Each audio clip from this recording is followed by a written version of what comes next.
Dear students, मैं Rakesh Kumar Rao momentum classes Harnatar के YouTube channel में आपका हार्दिक स्वागत करता हूं।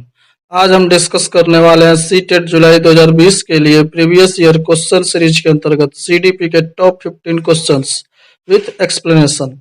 क्योंकि CTET exam other one day exam like bank, railways, army से काफी भिन्न है। यहाँ आपको जीके टाइप रटने वाले क्वेश्चन नहीं आते, इसलिए यदि आप सीटेट एंट्रेंस एग्जाम क्रैक करना चाहते हैं तो आपको एनालिटिकल अप्रोच के साथ लॉजिक करना पड़ेगा। आंसर मात्र रट लेने से आपकी तैयारी नहीं हो सकती। इसके लिए आपको अपने आंसर पिक करने के लिए सटीक जानकारी और कारण का पता लगाना पड़ता है, क्योंकि यहाँ चारों ऑप्शन लगभग ज्यादातर सेम होते हैं, जिसमें जरूरत होती है एक सबसे उपयुक्त ऑप्शन चुनने की जो आपके रिजल्ट के लिए हेल्पफुल हो। इसलिए हम यहाँ सिर्फ सही उत्तर जानने तक सीमित न रहकर उसके चुनने का कारण भी जानेंगे। आइए शुरू करते हैं। पहला प्रश्न है, भाषा के अर्जन एवं विकास के लिए सर्वाधिक संवेदनशील अवधि कौन सी है? तो इसका पहला ऑप्शन है जन्म पूर्व अवधि, दूसरा है प्रारंभिक बाल्यावस्था, तीसरा है मध्य बाल्यावस्था, चौथा है किशोरावस्था। तो इस प्रश्न का सही जवाब हो जाएगा ऑप्शन 2, प्रारंभिक बाल्यावस्था।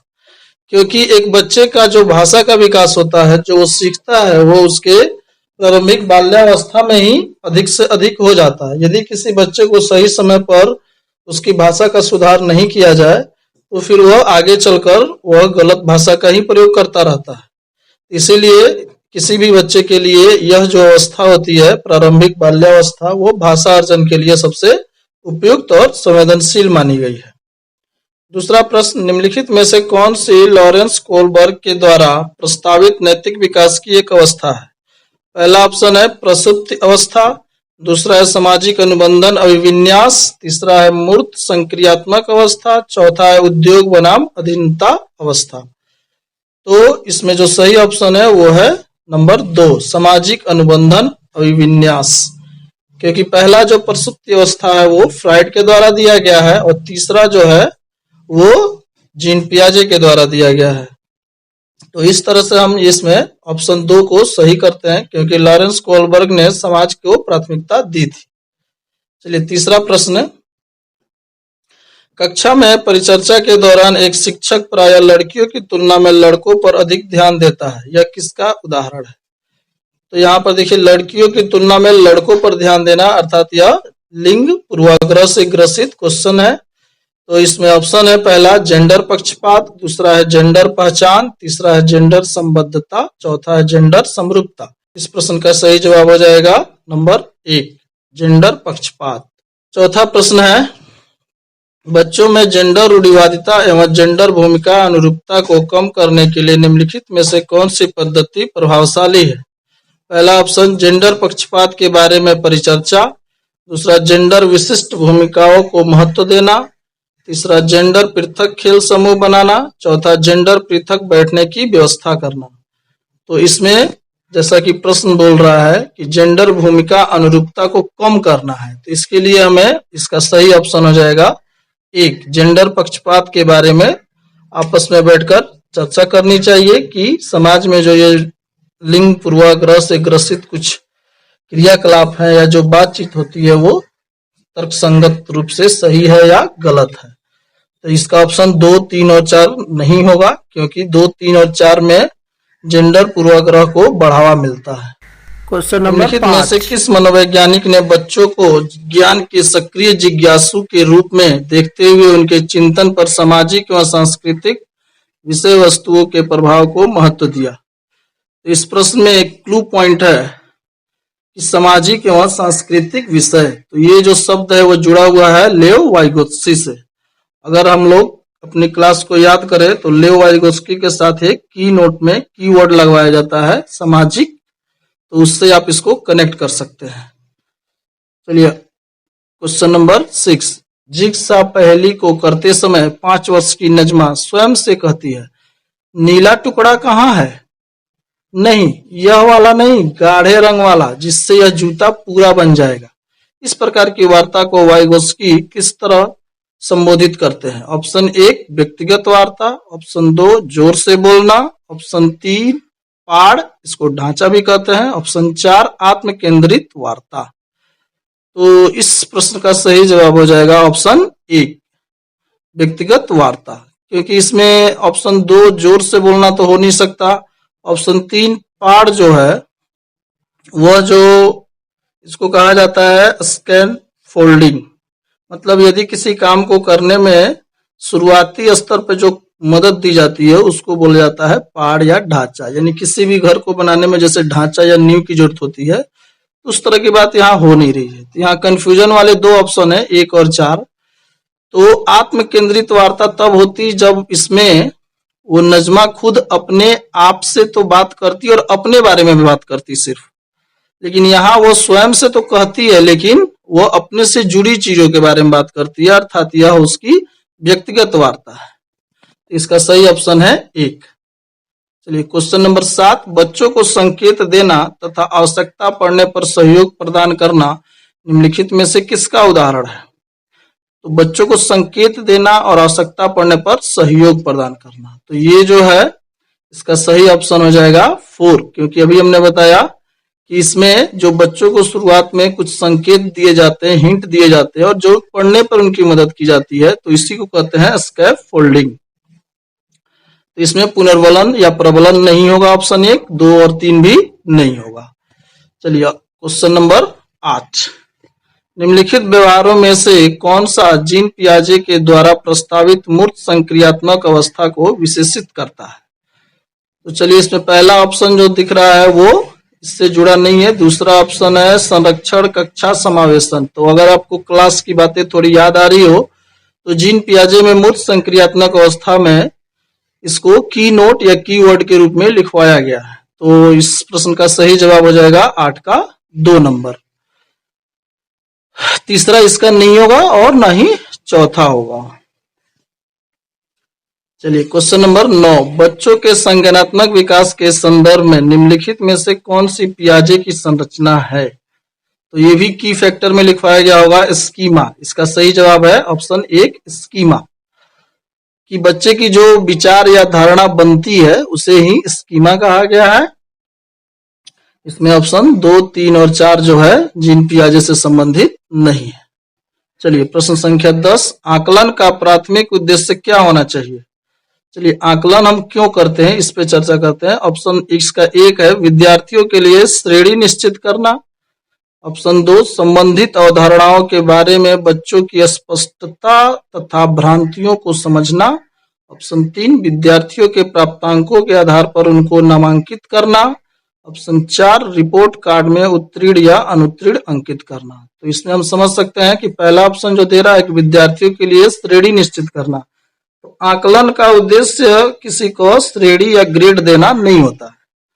ऑप्शन 2 इसका सही जवाब है कि संबंधित अवधारणाओं के बारे में बच्चों की स्पष्टता तथा भ्रांतियों को समझना, कि किस बात पे बच्चे स्पष्ट हैं, किस अवधारणा को अच्छे से समझते हैं और किस अवधारणा में उन्हें थोड़ा भ्रम है। इसका ऑप्शन 3 भी गलत है, क्योंकि इसमें प्राप्तांकों के आधार पर नामांकित करने की बात आ रही है, यानी कि कौन लड़का ज्यादा पाया है तो उसको तेजू, कौन कम पाया है उसको भोदू, ऐसा कुछ नहीं करना चाहिए। इसलिए ऑप्शन 3 और 4 दोनों गलत है। 4 में करा उत्तीर्ण अनुत्तीर्ण अंकित करना, तो ये आकलन का उद्देश्य नहीं होता है। चलिए प्रश्न संख्या 11 पे चलते हैं। निम्नलिखित कथनों में से कौन सा बुद्धि के बारे में सही है?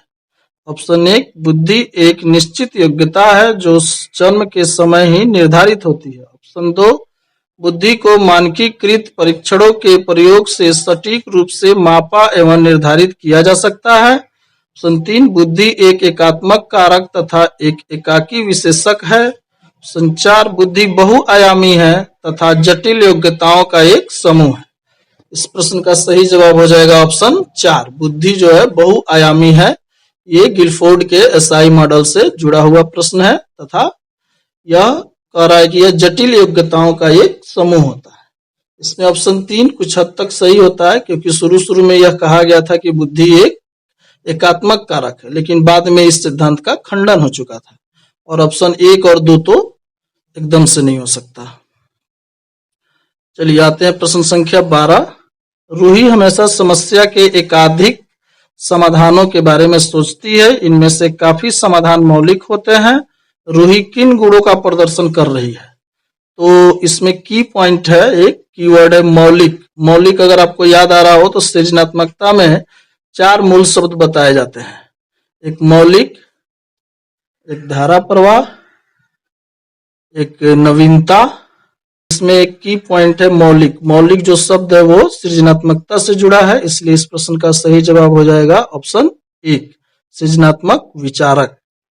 क्योंकि सृजनात्मक विचारक में प्रभावशीलता आती है, मौलिकता आती है, नवीनता आती है, तो इसलिए हम लोग इसमें सही ऑप्शन रहेगा 1। क्वेश्चन नंबर 13, शिक्षण अधिगम प्रक्रिया में वंचित समूह से संबंधित विद्यार्थियों के द्वारा सहभागिता कम होने की स्थिति में एक शिक्षक को क्या करना चाहिए? ऑप्शन 1, बच्चों को विद्यालय छोड़ने के लिए कहना चाहिए, ये तो बिल्कुल गलत है। ऑप्शन 2, इस स्थिति को जैसी है स्वीकार कर लेना चाहिए, ये भी नहीं करना चाहिए। ऑप्शन 3, इन विद्यार्थियों से अपनी अपेक्षाओं को कम करना चाहिए।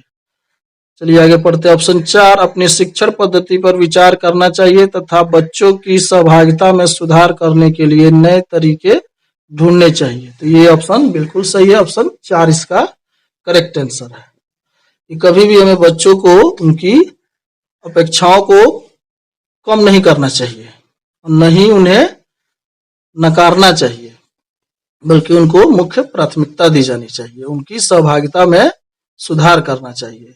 चलिए प्रश्न संख्या 14, एक समावेशी कक्षा में एक शिक्षक को विशिष्ट शैक्षिक योजनाओं को ऑप्शन 1 कह रहा है कि तैयार नहीं करना चाहिए। ऑप्शन 2, कभी कभी तैयार करना चाहिए। ऑप्शन 3, सक्रिय रूप से तैयार करना चाहिए। ऑप्शन 4, तैयार करने के लिए हतोत्साहित होना चाहिए। तो इसमें ऑप्शन 1 में दे रहा है कि नहीं करना चाहिए, तो इसको हम लोग नेग्लेक्ट करते हैं।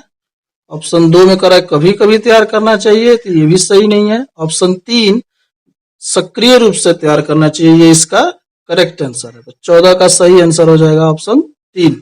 इसमें एक की पॉइंट है सक्रिय। जब बच्चे ज्यादा सक्रिय होंगे तो उसमें हमें उनके लिए सक्रियता के साथ ही शैक्षिक योजनाओं को तैयार करना पड़ता है। 15, पठन वैफल्य बच्चों के प्राथमिक लक्षण क्या है? ऑप्शन 1, न्यून अवधान विकार। ऑप्शन 2, अपसारी चिंतन, पढ़ने में धारा प्रवाहिता। ऑप्शन 3, धारा प्रवाह पढ़ने की अक्षमता। ऑप्शन 4, एक ही गति विषयक कार्य को बार बार दोहराना। इस प्रश्न का सही जवाब हो जाएगा ऑप्शन 3, क्योंकि प्रश्न है पठन वैफल्य। पठन वैफल्य को हम लोग अंग्रेजी में ज्यादा अच्छे से जानते हैं, इसको बोलते हैं डिसलेक्सिया, और यह लगभग सभी एग्जामों में 2-4 को छोड़कर आता ही आता है।